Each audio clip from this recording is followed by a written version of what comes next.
अस्सलामुअलैकुम। तो आज है ईद का दिन। तो सबसे पहले आप सबको मेरी तरफ से ईद बहुत बहुत मुबारक हो।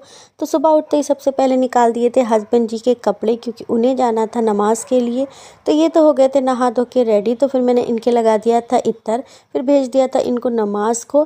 फिर मेरी बेटी उठ गई थी तो फिर मैंने इनको भी नहला धुला के कर दिया था रेडी। और ये था मेरी बेटी का ईद का फ़र्स्ट आउटफिट, जो था उनकी दादी की तरफ से।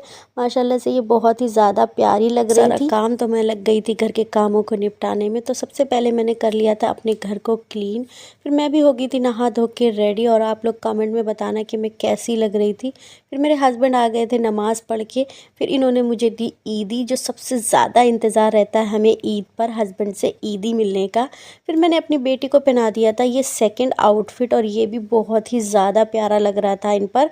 फिर मैंने लगा दिया था ये सारा सामान, क्योंकि मेहमान आ रहे थे खाने के लिए। तो मैंने बनाए थे ये दही भल्ले, शीर और चने। फिर मैं आ गई थी अपनी जेठानी के यहाँ, इनके यहाँ थोड़ा बहुत खाया। फिर मेरे यहाँ भी मेहमान आ रहे थे। फिर आ गई थी मेरी फ्रेंड जो मेरे साथ कॉलेज में पढ़ती थी, वो मुझसे मिलने आई थी, मोनी प्रजापति। काफ़ी लॉन्ग टाइम के बाद हम लोग मिले थे। फिर ये भी चली गई थी। फिर मुझे जाना था फुप्पी के यहाँ, जो मेरे हस्बैंड की फुप्पी हैं। हम लोग उनके घर आ गए थे।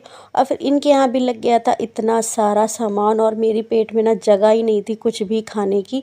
फिर मैंने थोड़ा बहुत खाया। फिर और यहाँ पर ना हमारी नंद की बेटी जो थी ना, वो माशाल्लाह से इतनी प्यारी थी, और मेरी बेटी को बहुत ही ज़्यादा ये प्यारी लग गई।